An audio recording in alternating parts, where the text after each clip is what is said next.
మనవారు అనే కార్యక్రమానికి మీ అందరికీ నా హృదయపూర్వకమైన స్వాగతమును తెలియజేస్తున్నాను. ఉన్నతమైనటువంటి దేవుని సంగతులను ఈ కార్యక్రమం ద్వారా మీరందరూ కూడా క్రమముగా నేర్చుకుంటున్నారని నేను భావిస్తున్నాను. ఈరోజు పరిశుద్ధ గ్రంథము నుండి ఒక ఆలోచనాత్మకమైనటువంటి సంగతిని మనం అందరం కూడా నేర్చుకుందాం. దేవుని గురించి తెలుసుకున్న తర్వాత మన జీవితాలలో ఉన్నతమైనటువంటి స్థానంలో దేవుడే ఉండాలి తప్ప మనకంటూ ఏవేవో అభిప్రాయాలుండి లోకములో ఉన్నటువంటి విషయాలను గొప్పవిగా ఎంచి దేవునిని వెనుకకు నెట్టేటువంటి పరిస్థితి మన జీవితంలో ఉండకూడదు. ప్రతి సందర్భంలో కూడా ఈ సవాల్ మనకు ఎదురవుతూ ఉంటుంది. ముందు దేవుడా లేక ఫలానా విషయమా, ముందు దేవుడా లేక ఫలానా సంగత. ఇటువంటి పరిస్థితులు మనకు ఎదురవుతున్నప్పుడు ఖచ్చితంగా అక్కడ మనము దేవుణ్ణే ముందు స్థానంలో పెట్టాలి. దేవుని వాక్యానికే మనం ప్రాధాన్యతనివ్వాలి. లోకములో మనందరికీ కూడా ఎన్నెన్నో కలలు, ఎన్నెన్నో ఆలోచనలు, ఎన్నెన్నో లక్ష్యాలు లోక సంబంధమైనవిగా ఒకప్పుడు ఉండొచ్చు. ఎందుకంటే మునుపు మనము దేవుని ఎరుగని వారము, దేవుని వాక్యములో లేని వారము, రక్షణను పొందని వారము. కానీ ఇప్పుడైతే దేవుని కుమారుడైన క్రీస్తు యేసు ద్వారా మనము రక్షణలో ప్రవేశించాము. పూర్వపు సంగతులను, పూర్వపు ఆలోచనలను, పూర్వపు భావాలను మనము పూర్తిగా విడిచిపెట్టాలి. ఇప్పుడు మన ముందున్నటువంటి ఏకైక లక్ష్యం నిత్యత్వాన్ని సంపాదించుకోవటం. ఆ నిత్యత్వం కొరకు మనము వేటిని విడిచిపెట్టవలసి వచ్చినా వాటిని వదులుకోవాలి. వేటిని నష్టపరుచుకోవలసి వచ్చినా వాటిని వదులుకోవాలి. ఈ విషయాన్ని పరిశుద్ధ గ్రంథం చాలా స్పష్టముగా, సూటిగా తెలియజేస్తోంది. మనకు ఆయా సందర్భాలలో కొన్ని విషయాలు దేవుని గూర్చి మనము బ్రతకకుండా, దేవుని జ్ఞానమును పొందకుండా అడ్డుపడుతూ ఉంటాయి. అటువంటి సంగతులకు మనము ప్రాధాన్యతనిచ్చామా, నెమ్మదిగా లోకములోనికి ఆ సంగతులు మనలను తీసుకుని వెళ్ళిపోతాయి. ఒక వ్యసనం వలె, ఒక మత్తుల లోక సంబంధమైనటువంటి విషయాలు మనలను చీకటిలోనికి తీసుకుని వెళ్ళిపోతాయి. బాగా లాభం సంపాదించాలని ఎవరైనా అనుకున్నప్పుడు వ్యాపారంలో వారిక ఆ పిచ్చిలో పడిపోతారు. దేవుని కొరకు ఆలోచించడానికి సమయమే లేనటువంటి పరిస్థితుల్లోనికి వారు వెళ్ళిపోతారు. దేనికైనా ఒక పరిమితి ఉండాలి. వ్యాపారంలో కావచ్చు, ఉద్యోగంలో కావచ్చు, లేక ఇతరమైనటువంటి ఏ రంగంలోనైనా కావచ్చు, దేనికైనా ఒక పరిమితి అంటూ ఉండాలి. ఆ పరిమితి లోపు లోకములో మనం జీవించుచున్నటువంటి ఈ బ్రతుకు దేవుని కొరకు ఉపయోగపడేదై ఉండాలి.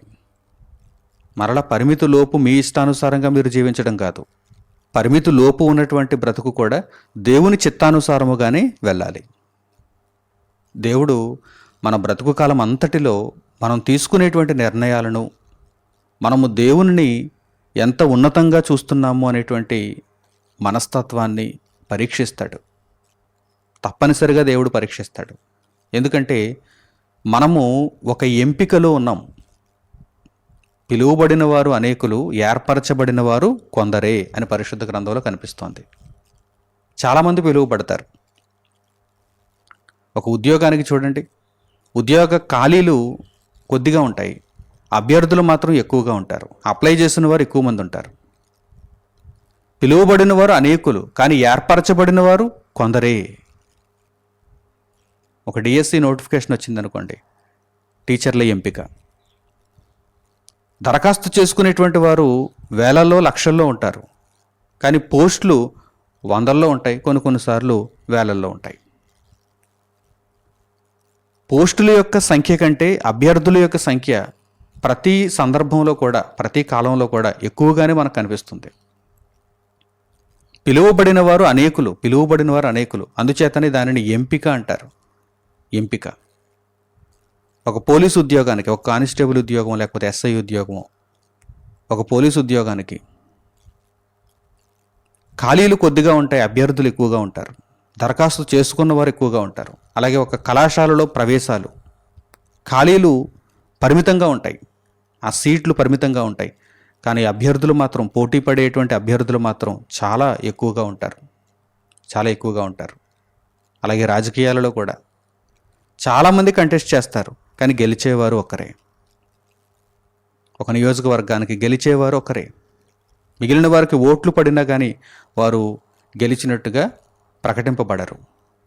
ప్రియులారా, దేవునిని ఎరిగిన తర్వాత, యేసుక్రీస్తు ప్రభువునందు రక్షణను మనము స్వీకరించిన తర్వాత మనం అందరం కూడా ఒక ఎంపిక ప్రక్రియలో ఉన్నామని గుర్తెరగాలి. ఎల్లప్పుడూ కూడా ఆ విషయాన్ని మనసులో ఉంచుకోవాలి. ఏమాత్రం ఎక్కడైనా తేడా వచ్చిందా మనము ఎంపిక చేయబడని పరిస్థితుల్లోనికి వెళ్ళిపోతాం. ఎక్కడ తేడా రాకూడదు. ప్రతి విషయంలో కూడా మనం జాగ్రత్త పడుతూ ఉండాలి. ప్రతి స్టేజ్లో కూడా మనము ఉత్తీర్ణతను సాధిస్తూ ముందుకు వెళ్ళాలి. లేదంటే దేవుడు మనలను ఎంపిక చేసే పరిస్థితే ఉండదు. ప్రియులారా, మన జీవితాన్ని దేవుడు పరీక్షిస్తున్నాడు. కేవలం మన జీవితాలు మాత్రమే కాదు, భక్తుల జీవితాలన్నీ కూడా పరీక్షింపబడ్డాయి.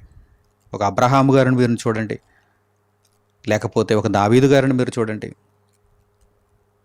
మీరు భక్తుల జీవితాలు, విశ్వాసుల జీవితాలను చూచినప్పుడు వారి యొక్క జీవితాలు పరీక్షింపబడ్డాయి, పరీక్షల ద్వారా వెళ్ళాయి. అంటే దేవుడు ఒక వ్యక్తిని, ఒక మనిషిని ఎంపిక చేయాలంటే కనుక తప్పనిసరిగా ఆయన పరీక్షిస్తాడు.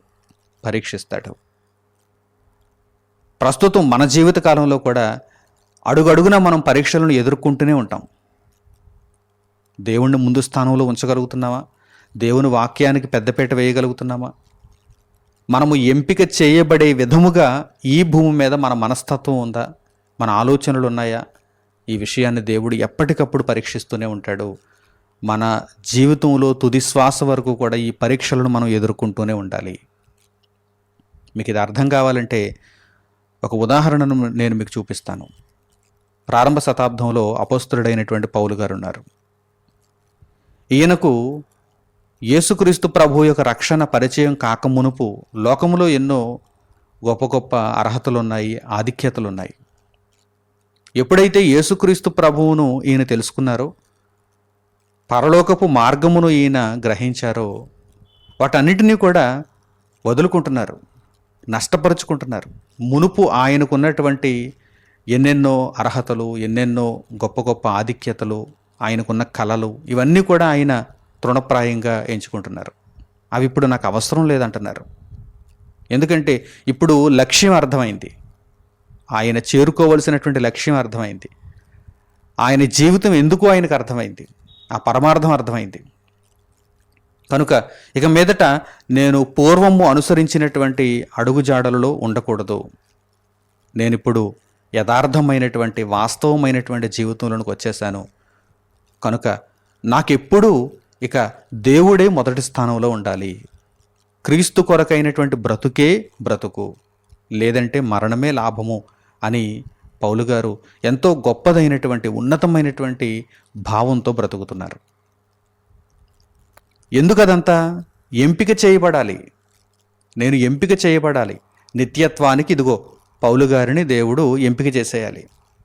అలా ఎంపిక చేయాలంటే మరి పౌలు గారి యొక్క జీవితం ఎలా ఉండాలి? అన్ని విషయాలలోనూ అతడు ఉత్తీర్ణతను సాధిస్తూ ముందుకు వెళ్ళాలి. దేవుడు పెట్టే ప్రతి పరీక్షలోనూ అతడు ఉత్తీర్ణతను సాధిస్తూ ముందుకు వెళ్ళాలి. ఒక్కసారి వాక్య భాగాన్ని మీరు చూస్తే, పౌలు గారు ఎంపిక చేయబడుటకు, పరలోకమునకు ఎంపిక చేయబడుటకు ఎన్నిటిని ఆయన తృణప్రాయంగా విడిచిపెట్టుకుంటున్నారో మనకు అర్థమవుతుంది. మన జీవితకాలంలో కూడా లోకములో ఉన్నటువంటి ఎన్నెన్నో గొప్ప గొప్ప వాటిని, లోకము దృష్టికి గొప్పవైనటువంటి వాటిని దేవుని నిమిత్తము మనము విడిచిపెట్టవలసినటువంటి సందర్భం వచ్చినప్పుడు ఎటువంటి ఆలోచన లేకుండా వాటిని వెంటనే విడిచిపెట్టి దేవుని తరఫున మనం నిలబడాలని మనకు అర్థమవుతుంది. మనం ఎంపిక చేయబడాలంటే ఈ స్థిరమైన మనస్సు, ఈ సాహసోపేతమైనటువంటి బ్రతుకు మనలో ఉండి తీరాలి.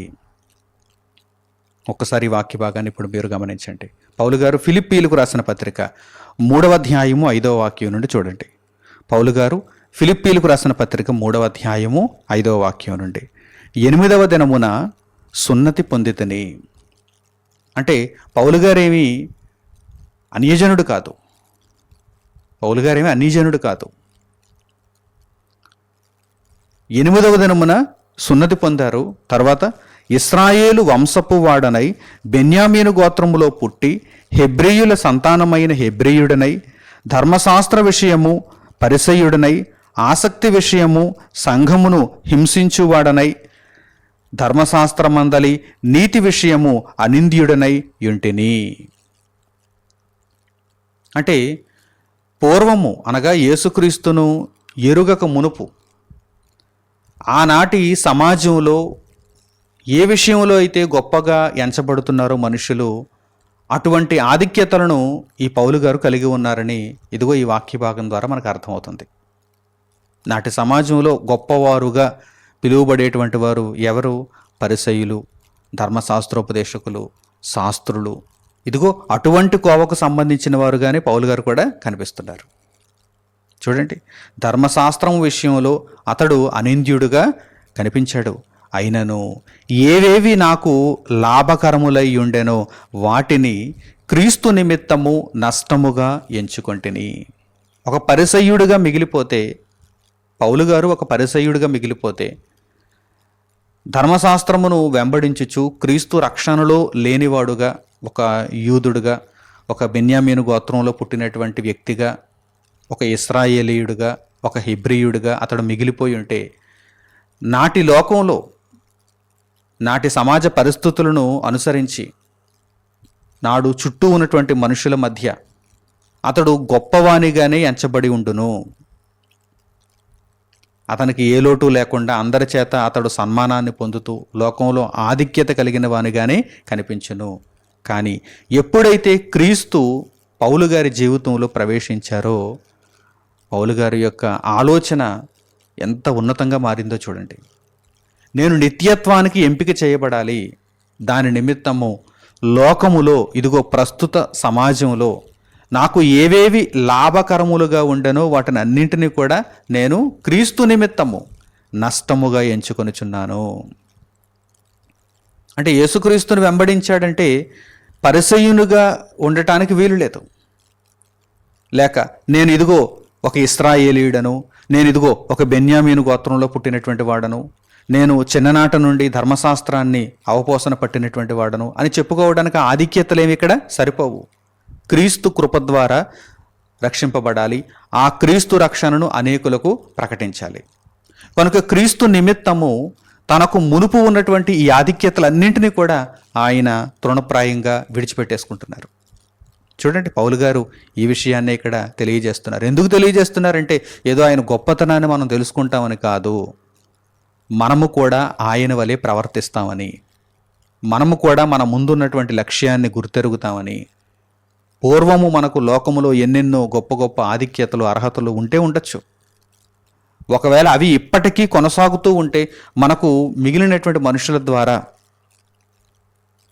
ఎంతో గొప్పదైనటువంటి ఆధిక్యత కలిగితే కలగచ్చు.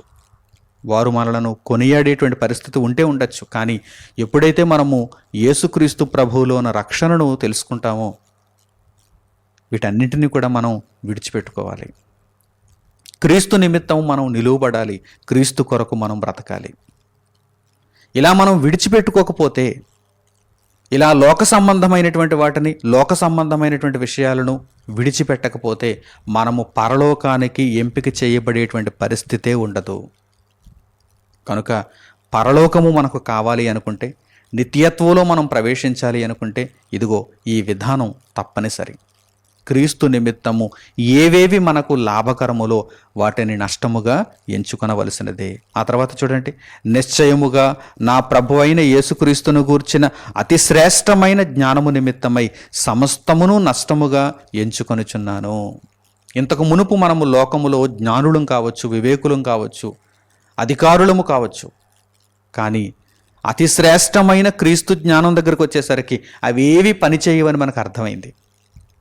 కనుక వాటి వెంబడి పరుగులు తీయకుండా క్రీస్తు జ్ఞానము వెంబడి నడుచుకోవటం అత్యుత్తమమైనటువంటి మార్గం. మీరు ఆలోచన చేస్తున్నారా? చాలామందికి అలా విడిచిపెట్టేటువంటి స్వభావం ఉండదు. మునుపు వారికి ఉన్నటువంటి కలలు, మునుపు వారికి ఉన్నటువంటి ఆశలు, మునుపు వారికి ఉన్నటువంటి లక్ష్యాలు, వాటిని ఇంకా కొనసాగించుకోవటానికి ప్రయత్నం చేస్తూ ఉంటారు. అందుచేత భక్తిలో వారు ఎదగలేకపోతారు, క్రీస్తులో వారు నిలదొక్కుకోలేకపోతారు, లక్ష్యము వైపుగా వారు అడుగులు వేయలేకపోతారు. కొందరి భక్తి జీవితాలు ఎక్కడ వేసిన గొంగలి అక్కడే అన్నట్టుగా ఆగిపోతున్నాయి. వారు పరలోకానికి ఎంపిక చేయబడటం లేదు, పిలువబడిన వారుగా మాత్రమే ఉంటున్నారు. కానీ ఏర్పరచబడిన వారి యొక్క జాబితాలో వారు కనిపించడం లేదు. అంటే అర్థం ఏంటో తెలుసా? వారు క్రీస్తు నిమిత్తము విడిచిపెట్టుకోవలసిన వాటిని ఇంకా విడిచిపెట్టుకోలేదు, వాటిని కొనసాగించుకుంటూ ఉన్నారు. ఎందుకంటే అవి వారికి ఇష్టం. లోకములో మనుషుల యొద్ద నుండి వారు పొగడ్తలను కోరుకుంటున్నారు, లోకములో ఆధిపత్యాన్ని కోరుకుంటున్నారు, ఘనతను కోరుకుంటున్నారు. మరి ఇవన్నీ ఈ లోకములో నీవు అనుభవిస్తూ పరలోకాన్ని కూడా నీవు పొందాలి అంటే అది కుదరని పరిస్థితి. క్రీస్తు నిమిత్తము నీవు దేవుని జ్ఞానమును వెంబడించవలసిన వాడవుగా ఉన్నావు. ఎందుకంటే క్రీస్తు జ్ఞానము అతి శ్రేష్టమైనది. ఆ విషయం నీకు అర్థం కాలేదు కనుక ఇంకా లోక సంబంధమైన వాటి వెనుక నీవు పరుగులు తీస్తున్నావు. ఎప్పుడైతే నీకు ఈ విషయం అర్థమైపోయిందో, ఏ విషయం? క్రీస్తు జ్ఞానము అతి శ్రేష్టమైనది, లోకములో ఉన్న అన్నిటికంటే ఉన్నతమైనది, పవిత్రమైనది అనే విషయం నీకు అర్థమైతే అసలు ఇంత వివరణ నీకు ఇవ్వవలసినటువంటి అవసరతే లేదు. పౌలు గారికి ఆ విషయం అర్థమైపోయింది. క్రీస్తు జ్ఞానము అతి శ్రేష్టమైనది కనుక ఏమిటి? నేను ఇప్పుడు పరిసయ్యుడుగా పిలువబడాలా? నేను బెన్యామీనీయుడను అని చెప్పుకొని నేను ఆ విధంగానే ప్రవర్తించాలా? నేను ధర్మశాస్త్రము విషయమైన నీతి విషయంలో నేను అనింద్యుడను అని చెప్పుకొని నేను గొప్పలు చెప్పుకోవాలా? లేదు. క్రీస్తు జ్ఞానము అతి శ్రేష్టమైనది కనుక క్రీస్తు రక్షణలో ఉండటానికి నేను నిరంతరం ప్రయత్నం చేయాలి. ఎందుకంటే నేను నిత్యత్వానికి ఎంపిక చేయబడాలి. నిత్యత్వానికి ఎంపిక చేయబడాలంటే నేను వేటిని ఎలా ఎంచుకోవాలి అనేటువంటి విషయం పౌలు గారికి అర్థమైపోయింది. అందుచేత ఆయన చూడండి ఏమంటున్నారు? నిశ్చయముగా నా ప్రభువైన యేసుక్రీస్తును గూర్చిన అతి శ్రేష్టమైన జ్ఞానము నిమిత్తమై సమస్తమును నష్టముగా ఎంచుకొనుచున్నాను. లోక సంబంధంగా చూస్తే అది నష్టమే. ఎందుకంటే ఒక పరిసయ్యుడిగా మిగిలిపోతే లాభం, ఒక ఇశ్రాయేలీయుడుగా, బెన్యామీను గోత్రికుడుగా, ఒక యూదుడుగా మిగిలిపోతే అది లాభం, ధర్మశాస్త్రాన్ని అనుసరిస్తున్నవాడుగా కనిపిస్తే అది లాభం. కానీ వీటన్నింటినీ కూడా అతి శ్రేష్టమైన క్రీస్తు జ్ఞానము నిమిత్తము నష్టముగా ఎంచుకుంటున్నారు పౌలు గారు. ఎందుచేతనంటే ఆయన నిత్యత్వానికి ఎంపిక చేయబడాలి. ఇంకా తర్వాత మాటలు కూడా చూడండి. క్రీస్తును సంపాదించుకొని ధర్మశాస్త్రం మూలమైన నా నీతిని గాక క్రీస్తునందలి విశ్వాసము వలననైన నీతి అనగా విశ్వాసమును బట్టి దేవుడు అనుగ్రహించు నీతి గలవాడనై ఆయన యందు అగపడు నిమిత్తమును ఏ విధము చేతనైనను మృతులలో నుండి నాకు పునరుత్థానము కలుగవలనని ఆయన మరణ విషయములో సమాన అనుభవము గలవాడనై ఆయనను ఆయన పునరుత్థాన బలమును ఎరుగు నిమిత్తమును ఆయన శ్రమలలో పాలివాడనొకట ఎట్టిదో ఎరుగు నిమిత్తమును సమస్తమును నష్టపరుచుకొని వాటిని పెంటతో సమానముగా ఎంచుకొనుచున్నాను. నీకు అర్థమవుతుందా పౌలు గారి యొక్క మనస్తత్వం ఎంత గొప్పగా ఉందో? ఒకవైపు లోకములో ఏవైతే తనకు ఘనతనిస్తాయో వాటన్నిటినీ విడిచిపెట్టుకుంటున్నారు, అలాగే మరోవైపు క్రీస్తులో శ్రమలను వెదుగుతున్నారు. ఎందుకొరకు ఇదంతా? ఇదిగో యేసుక్రీస్తు ప్రభువు ఎలాగైతే మృతులలో నుండి పునరుత్థానుడయ్యారో ఆయన ప్రథమ ఫలము గనక ఆయన వెనుక ఆయన వరుసలో నేను కూడా మృతులలో నుండి తిరిగి లేవాలి. ఒక గట్టి పట్టు ఉడుం పట్టు అంటుంటారు చూడండి. తెలుగులో ఒక దృఢమైనటువంటి మనస్సుతో దేనినైనా సాధించటానికి పట్టుబట్టినటువంటి వారిని దేనితో పోలుస్తారు? ఉడుం పట్టు అంటుంటారు. అటువంటి ఉడుం పట్టు అన్నమాట ఇది. ఒక స్థిరమైనటువంటి ఆలోచన, చెక్కు చెదరని స్థిరమైనటువంటి ఆలోచన. లోకములో తనకు లాభాన్ని ఇచ్చే వాటిని నష్టముగా ఎంచుకుంటున్నారు. మరోవైపు క్రీస్తులో ఏమైనా లోక సంబంధంగా లాభం కలుగుతుందంటే లేదు లేదు, క్రీస్తులో ఈయన శ్రమలను వెతుక్కుంటున్నారు. క్రీస్తులో శ్రమలను వెతుక్కుంటున్నారు. శ్రమానుభవం ఆ అనుభవంలోనికి వచ్చేస్తున్నారు. నిజంగానండి, ఈ విధమైనటువంటి బ్రతుకును మనము కలిగి ఉండాలంటే ఎంతో సాధన అవసరం, ఎంతో అంకిత భావం అవసరం. ఎందుకంటే ఒకరోజు బాగానే ఉంటుంది, ఒక వారం రోజులు బాగానే ఉంటుంది, ఒక నెల రోజులు బాగానే ఉంటుంది, ఒక సంవత్సరం బాగానే ఉంటుంది. కానీ కాలం గడిచే కొద్దీ లోకములో ఉన్న వాటిని అన్నిటినీ నష్టముగా ఎంచుకుంటూ క్రీస్తులో శ్రమలను అనుభవిస్తూ ఉన్నప్పుడు కాలం గడిచే కొద్దీ ఎంత ఓర్పు అవసరమో తెలుసా, ఎంత సహనం అవసరమో తెలుసా. ఏదో ఒక క్షణాన మరలా వెనుదిరిగేటువంటి అవకాశం ఉండకపోతూ, కనుక మనము బహుజాగ్రత్త కలిగిన వారముగా ఉండాలి. ఎందుకంటే ఎంపిక చేయబడాలి, నిత్యత్వానికి ఎంపిక చేయబడాలి. నేను నిత్యత్వానికి ఎంపిక చేయబడాలంటే ఈ లోక సంబంధమైన వాటిని నేను ఏ విధంగా ఎంచుకోవాలన్నదే ఈరోజు మన ముందున్నటువంటి ప్రశ్న. మనము నిత్యత్వానికి ఎంపిక చేయబడాలంటే లోక సంబంధమైన వాటిని మనము ఏ విధముగా ఎంచుకోవాలి, దీనినే దేవుడు చూస్తూ ఉంటాడు. ఈ విషయాలలోనే దేవుడు ఎల్లప్పుడూ మనలను పరీక్షిస్తూ ఉంటాడు. ఓడిపోయావా, ఎంపిక చేయబడవు. గెలిచావా, ఎంపిక చేయబడతావు. ఆలోచిస్తున్నారా? పౌలు గారు ఈ విషయాలన్నింటినీ మనకు చెప్పడంలో, ఆయన పంచుకోవటంలో ఉన్నతమైనటువంటి అర్థం ఏంటో తెలుసా? మనము కూడా ఈ విధంగానే పూర్వము మనకు ఎన్నో ఆధిక్యతలు, ఎంతో పేరు పలుకుబడులు, గొప్ప గొప్ప ఘనతలు కలిగి ఉన్నప్పటికీ వాటన్నిటినీ క్రీస్తు నిమిత్తము మనం వదులుకోవాలి. కొంతమంది భయపడుతూ ఉంటారు, నేను యేసుక్రీస్తును వెంబడించానంటే లోకంలో ఎవరు కూడా ఇక నన్ను గౌరవించరు. ఏమిటి, నీవు కూడా యేసుక్రీస్తును వెంబడిస్తున్నావా? నీవు కూడా చర్చికి వెళ్తున్నావా? నీవు కూడా బైబిల్ పట్టుకుంటున్నావా అని చెప్పి వారు చాలా హేళన చేస్తారు. ఇంతకు మునుపు నాకు ఇస్తున్నటువంటి గౌరవాన్ని ఎవ్వరు అని ఇలాంటి విషయాలకు భయపడి క్రీస్తు మహాజ్ఞానమును, పవిత్రమైన జ్ఞానమును, అతి శ్రేష్టమైనటువంటి జ్ఞానమును నీవు వదులుకుంటే ఎలా ఎంపిక చేయబడతావు? ఇంత చిన్న చిన్న విషయాలలోనే నీవు తెగింపుతో నిర్ణయాలను తీసుకోలేకపోతే, దేవుని జ్ఞానము విషయమై నీవు చక్కగా నిలువబడలేకపోతే పరలోకానికి ఎలా ఎంపిక చేయబడతావు? ఒక్కసారి ఆలోచించాలి. కనుక నా ప్రియులైనటువంటి సహోదరి సహోదరులారా, దేవుని జ్ఞానము నిమిత్తము, దేవుని కొరకైన బ్రతుకు నిమిత్తము మనము లోకములో ఉన్నటువంటి వాటిని అన్నిటినీ కూడా తృణప్రాయంగా విడిచిపెట్టవలసిందే. దేవుని కొరకు మనం నిలువబడాలి. మనం ఈరోజు తీసుకున్నటువంటి ఈ నిర్ణయాలు, మనము ఏ విధముగా లోక సంబంధమైన వాటిని ఎంచుకున్నాం అనేటువంటి విధానం దేవుని దగ్గర గొప్పగా ఎంచబడుతుంది. మనలను పరలోక రాజ్యానికి ఎంపిక చేయడానికి ఉపయోగపడుతుంది. పౌలు గారు ఇంత గొప్పగా దేవుని విధానంలో నడుచుకున్నారు కనుకనే ఆయన ఎంత ధైర్యంగా మాట్లాడగలుగుతున్నారో తెలుసా? నా కొరకు నీతి కిరీటం ఉంచబడి ఉన్నది అంటున్నారు. ఎందుకంటే నేను సమస్తమును నష్టపరుచుకున్నాను. ఏవేవి నాకు లాభకరములో వాటిని క్రీస్తు నిమిత్తము నేను నష్టపరుచుకున్నాను కనుక తప్పనిసరిగా దేవుడు నాకు ఉన్నతమైనటువంటి బహుమానమును అందిస్తాడు, నేను పరలోకంలో అడుగు పెడతాను అని ఒక గొప్ప ధీమాతో, ఒక గొప్ప ధైర్యంతో పౌలు గారు మాట్లాడగలుగుతున్నారు.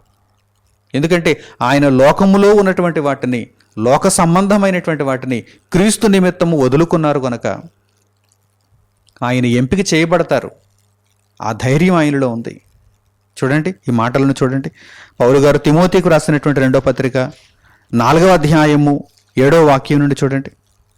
పౌలు గారు తిమోతికి రాసినటువంటి 2వ పత్రిక 4వ అధ్యాయము 7వ వాక్యం నుండి, మంచి పోరాటము పోరాడితిని. ఈ బ్రతుకు విధానం ఒక పోరాటం. అనునిత్యం మనకు లోకము ఆశలను చూపిస్తూనే ఉంటుంది. ఇదిగో లోకం కొరకు బ్రతకొచ్చు కదా, బాగా సంపాదించుకోవచ్చు కదా, మంచి అధికారాన్ని పొందొచ్చు కదా, మనుషుల చేత కొనియాడబడచ్చు కదా, ఇదిగో ఈ పార్టీలో చేరచ్చు కదా, ఇదిగో ఈ విధంగా నీవు ఆధిపత్యాన్ని చెలాయించవచ్చు కదా. రకరకాలుగా లోకము ఎల్లప్పుడూ మనలను ఆహ్వానిస్తూనే ఉంటుంది, లాగుతూనే ఉంటుంది. దేవుని చిత్తమును నెరవేర్చుచున్నటువంటి బ్రతుకులో నుండి మనలను దూరము చేయడానికి లోకము ఎల్లప్పుడూ ప్రయత్నం చేస్తూనే ఉంటుంది. ఒకవేళ మీ మనస్సును అటువైపు మళ్లించుకున్నారా, పోరాటంలో మీరు ఓడిపోయినట్టే. ఇది ఒక రోజుకు సంబంధించింది మాత్రమే కాదు, గుర్తుంచుకోండి. ఇది ఒక రోజుకు సంబంధించింది మాత్రమే కాదు, మీ జీవితకాలం అంతా కూడా ఈ పోరాటం ఉంటుంది.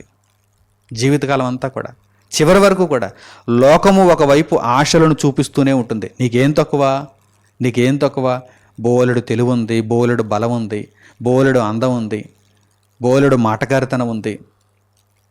కనుక నీకున్నటువంటి ఆధిక్యతలతో బాగా ధనాన్ని సంపాదించుకో, బాగా పేరుని సంపాదించుకో. చూడు ఎంతమంది ఈరోజు సామాజిక మాధ్యమాల ద్వారా గొప్పవారైపోతున్నారు, స్టార్లు అయిపోతున్నారు. మరి నీకేంటి తక్కువ అని చెప్పి లోక సంబంధమైనటువంటి విషయాలు మనలను లోకము వైపునకు ఆహ్వానిస్తూనే ఉంటాయి. ఒకవేళ ఆ ఉచ్చులో మీరు చిక్కుకున్నారా, ఇక దేవుని వైపు కనీసం చూడడానికి కూడా మీకు సమయం ఉండదు. పరిశుద్ధ గ్రంథాన్ని చదవటానికి కానీ, దేవుని యొక్క మాటలను వినటానికి కానీ మీకు సమయం ఉండదు, తీరిక ఉండదు. ఎందుకంటే మీరు కొద్ది కొద్దిగా ఆ ఉచ్చులో చిక్కుకుపోతారు, పూర్తిగా అందులో బంధింపబడతారు, బయటికి రాలేరు. అందుచేత పోరాటాన్ని ఎప్పుడూ కూడా మీరు ఆపకూడదు. మీరు ఎంపిక చేయబడాలి. ఏ విధము చేతనైనను నాకు మృతుల పునరుత్థానము కలగాలంతే అన్నారు పౌలు గారు. ఏ విధము చేతనైనను, 6 100 100 6 అంతే, నేను మృతులలో నుండి తిరిగి లేవాలి. యేసుక్రీస్తు ప్రభు మృతులలో నుండి తిరిగి లేచినట్టుగా ఇదిగో నేను కూడా ఆ వరుసలో క్రీస్తు ప్రభువు ద్వారా లేపబడాలి, నేను నిత్యత్వంలో ప్రవేశించాలి అని ఒక దృఢ సంకల్పంతో ఆయన ఉన్నారు కనుక, సమస్తమును నష్టపరుచుకున్నారు కనుక ఇప్పుడు చూడండి ఏమంటున్నారు ఆయన, మంచి పోరాటము పోరాడితని, నా పరుగు కడముట్టించితని, చివరి వరకు కాపాడుకున్నాను, లోకం వైపు చూడలేదు. ఏవేవి నాకు లాభకరములో వాటిని మరల పొందాలనేటువంటి ఆలోచన అయితే నాలో ఇక రాలేదు. నేను దేవుని కొరకు చక్కగా నిలబడ్డాను, నా పరుగు కడముట్టించాను, విశ్వాసము కాపాడుకుంటేని. ఆ విశ్వాసము అవిశ్వాసం అయిపోతే, ఆ విశ్వాసము అల్పవిశ్వాసంగా మారిపోతే మనము వెంటనే మరల లోకంలోనికి వెళ్ళిపోయేటువంటి ప్రమాదం ఉంది. కనుక విశ్వాసాన్ని కాపాడుకోవాలి. పరలోకములో నేను ప్రవేశించాలి. మృతుల పునరుత్థానము మీద అపారమైనటువంటి విశ్వాసాన్ని మనం కలిగి ఉండాలి. కనుక ప్రియులారా, ఈ విశ్వాసాన్ని నిరంతరం కాపాడుకుంటూ ఉండాలంటే మనం ఏం చేయాలి? దేవుని వాక్యమును ఎల్లప్పుడూ మనము చదువుతూ ఉండాలి, వింటూ ఉండాలి, ఆ బోధను అనుసరిస్తూ ఉండాలి, దేవుని పనిలో మనం ఉండాలి. విశ్వాసమును కాపాడుకుంటేని ఇక మీదట నా కొరకు నీతి కిరీటం ఉంచబడి ఉన్నది. నేను ఎంపిక చేయబడ్డానంటున్నారు పౌలు గారు. ఏమంటే ఈ మాట ఇంత ధైర్యంగా ఎలా చెప్పగలుగుతున్నారు? ఆయన యొక్క బ్రతుకు విధానం ఆయన కళ్ళ ముందు కనిపిస్తోంది. ఎన్నిటినో ఏదైతే దేవుని కొరకు నేను విడిచిపెట్టాలో దానిని విడిచిపెట్టేశాను, ఏదైతే నాకు లాభకరముగా ఉన్నదో దానిని క్రీస్తు నిమిత్తము నేను నష్టపరుచుకున్నాను, నేను క్రీస్తు కొరకు నిలబడ్డాను, నేను క్రీస్తుకు సాక్షిగా బ్రతికాను అని చెప్పి తన యొక్క బ్రతుకు విధానాన్ని ఆయన చూచుకుంటున్నప్పుడు నేను ఎంపిక చేయబడ్డాను అని ఆయన అంటున్నారు. నేను ఎంపిక చేయబడ్డాను, నీతి కిరీటము నా కొరకు ఉంచబడి ఉన్నది. పరీక్షలలో బాగా వ్రాసినటువంటి విద్యార్థి ఏమంటాడు? ఖచ్చితంగా నాకు ర్యాంక్ వస్తుందంటాడు. చక్కని పెర్ఫార్మెన్స్ ఇచ్చినటువంటి విద్యార్థి ఏమంటాడు? నాకు ఖచ్చితంగా ర్యాంక్ వస్తుంది. చాలా ధైర్యంగా చెబుతాడు, నిజంగానే అతనికి ర్యాంక్ వస్తుంది. ఆలోచిస్తున్నారా? పౌలు గారు తాను దేవుని నిమిత్తము ఏ విధంగా బ్రతికారో ఆ బ్రతుకును ఒక్కసారి జ్ఞాపకం చేసుకుంటూ, ఇదిగో నా పరుగు కడముట్టించాను, నేను విశ్వాసాన్ని కాపాడుకున్నాను, నేనేమాత్రం ఎక్కడ కూడా ఇక తొట్రుపడలేదు, దేవుని కొరకు నేను నిలబడ్డాను, మంచి పోరాటం పోరాడాను, నా కొరకు నీతి కిరీటం ఉంచబడి ఉన్నది. ఇక మీదట నా కొరకు నీతి కిరీటం ఉంచబడి ఉన్నది. ఆ దినమందు నీతిగల న్యాయాధిపతి అయిన ప్రభువు అది నాకు మాత్రమే కాకుండా తన ప్రత్యక్షతను అపేక్షించు వారికి అందరికీ అనుగ్రహించును. కేవలం పౌలు గారు ఒక్కరే ఇలా ఉండాలని ఆయన కోరుకోవటం లేదు. ఇదిగో నాతో పాటుగా అనేక మంది ఆ వరుసలో వచ్చేయాలని కోరుకుంటున్నారు. ఆయన ప్రత్యక్షతను అపేక్షించుచున్నటువంటి ప్రతి ఒక్కరూ కూడా ఇదిగో ఆ నీతి కిరీటాన్ని పొందుతారు. నా వలె వారు కూడా బహుమానాలకు ఎంపిక కాపాడతారు. కనుక నా ప్రియులైనటువంటి సహోదరి సహోదరులారా, ఇదిగో పౌలు గారు ఎంత చక్కగా తన యొక్క బ్రతుకును దేవుని ఎదుట నిర్దోషమైనదిగా, పవిత్రమైనదిగా, పూర్తిగా దేవునికి లోపరచబడినదిగా చూపించుకున్నారో ఆ విధంగా మన బ్రతుకును కూడా దేవునికి సమర్పించుకోవాలి. ఏదైతే రక్షణకు అడ్డుగా ఉన్నదో దానిని మనం తృణప్రాయంగా విడిచిపెట్టవలసిందే. ఏదైతే మనకు లాభకరముగా ఉన్నదో అది క్రీస్తు నిమిత్తము నష్టపరుచుకోవలసినటువంటి సందర్భం ఆసన్నమైనప్పుడు దానిని నష్టపరుచుకోవాల్సిందే. ఎందుకంటే మన లక్ష్యం ఏంటి? పరలోకంలో అడుగుపెట్టాలి. నిత్యత్వాన్ని మనం సంపాదించుకోవాలి. అనేకులను మనతో పాటు తీసుకుని వెళ్ళేటువంటి ప్రయత్నాన్ని కూడా మనం చేయాలి. నేను మాత్రమే కాదు, నాతో పాటు అనేకులు ఇదిగో ఆ నీతి కిరీటమును పొందాలనేటువంటి ఆలోచన మనలో ఉండాలి. అప్పుడు మనం దేవుని పనిని చేయగలుగుతాం. దేవుని వాక్యాన్ని అనేకులకు ప్రకటించేటువంటి మనస్సు మనకుంటుంది. దేవుని సేవలో మనము పాలిభాగస్తులుగా బ్రతికేటువంటి ఆలోచన మనకుంటుంది. కనుక ఈ విషయాలన్నిటినీ మీ జ్ఞాపకాలలో ఉంచుకొని ఇక మీదట ఏమాత్రము దేవునికి తక్కువ స్థానాన్ని ఇవ్వకుండా దేవుడెప్పుడూ ప్రథమ స్థానంలో ఉండాలి. దేవుని వాక్యానికి ఎప్పుడు పెద్దపీట వేయాలి. దేవుని చిత్తాన్ని నెరవేర్చాలి. దేవుని తర్వాతే ఏదైనా అనేటువంటి ఉన్నతమైనటువంటి మనస్సుతో మీరు దేవుని నిమిత్తము లోకమును తృణప్రాయంగా ఎంచుకుంటే మీరు ఎంపిక చేయబడతారు. మీరు పరలోకమునకు ఎంపిక చేయబడే విధంగా బ్రతకాలని హృదయపూర్వకంగా కోరుకుంటూ ఈ సందేశముని ఇంతటితో నేను ముగిస్తున్నాను. తండ్రి అయిన దేవునికి ప్రార్థనలో ఏకీభవించండి. మహోన్నతుడును మహాపరిశుద్ధుడునైన మా కన్న తండ్రి, ఈ సమయమందు మీరు మాకు అనుగ్రహించిన ఉన్నతమైనటువంటి పాఠము కొరకు మా హృదయపూర్వకమైన కృతజ్ఞతాస్తుతులను మీకు తెలియజేస్తున్నాము. నాయన, యేసుక్రీస్తును వెంబడించినటువంటి అపొస్తలులు యేసు నిమిత్తము సమస్తమును విడిచిపెట్టి క్రీస్తులో ఉన్నటువంటి ఉన్నతమైనటువంటి జ్ఞానమును వారు తెలుసుకోగలిగారు. ఆయన అనుగ్రహించే రక్షణను వారు పొందగలిగారు. ఆయన కొరకు వారు బ్రతకగలిగారు. కనుక తండ్రి, వారు పోగొట్టుకున్న దాని అంతటికంటే ఎన్నో రెట్లు ఎక్కువగా వారు తిరిగి పొందగలుగుతున్నారు. నిత్యత్వంలో ప్రవేశించగలుగుతున్నారు. నాయన, అట్టి మాదిరిగా మా బ్రతుకులను కూడా మీ దృష్టికి యథార్థమైనవిగా మేము కనుపరుచుకొనగలుగుటకు సహాయమునివ్వండి తండ్రి. అంతటి తెగింపు కలిగినటువంటి మనస్సును మాకు దయచేయండి నాయన. లోకములో ఉన్నటువంటి మలినము వైపు మేము చూడకుండా పరిశుద్ధ గ్రంథములో ఉన్నటువంటి జ్ఞానమును మేము స్వీకరించగలుగుటకు, పవిత్రతను మేము సంపాదించుకొనగలుగుటకు మమ్మల్ని దీవించండి తండ్రి. అపవాది అయినవాడు చెడు తలంపులను మాలో పుట్టించకుండా ఉండు నిమిత్తము, వాటిని మేము వెంబడించకుండా ఉండు నిమిత్తము మీ సహాయమును, మీ ఆదరణను తండ్రి మీరు మాకు అనుగ్రహించండి. ఎల్లప్పుడూ మెలకువ కలిగినటువంటి జీవితాలతో మీ చిత్తమును నెరవేర్చాలనేటువంటి ఉన్నతమైన పట్టుదలతో నిత్య జీవమునకు ఎంపిక చేయబడే విధముగా మా బ్రతుకులను మీ దృష్టి ఎదుట ఉన్నతమైనవిగా కనుపరుచుకొనగలుగుటకు మాకు సహాయమునివ్వండి. క్రీస్తు నిమిత్తము దేనినైతే మేము నష్టపరుచుకొనవలసి ఉన్నదో దానిని అంతటిని తండ్రి మరో మాట లేకుండా వెంటనే నష్టపరుచుకొనగలుగుటకు తండ్రి, క్రీస్తు యందు ఉన్నతమైనటువంటి జీవితాన్ని మేము అనుభవించగలుగుటకు, అది శ్రమతో కూడినదైనా, అది కష్టముతో కూడినదైనా, అది వేదనతో కూడినదైనా, ఏ విధముగానైనను మృతుల పునరుత్థానము మాకు కలుగవలననేటువంటి గొప్ప ఆకాంక్షతో మీ కొరకు నమ్మకముగా జీవించి మంచి పోరాటము పోరాడి మా పరుగు కడముట్టించుకునేటువంటి భాగ్యమును పౌలు గారి వలె దయచేయమని మిమ్మల్ని వేడుకుంటూ, క్రీస్తులు మా జీవితాలన్నింటినీ కూడా తండ్రి మీకు అంగీకరింపబడే విధముగా మమ్మను తయారు చేయమని మిమ్మను వేడుకుంటూ మా ప్రార్థన మనవులను మా ప్రభువును మా రక్షకుడునైన యేసుక్రీస్తు వారి పేరిట మిమ్మల్ని వేడుకొనిచున్నాము తండ్రి. ఆమెన్. అందరికీ వందనములు. సెలవు.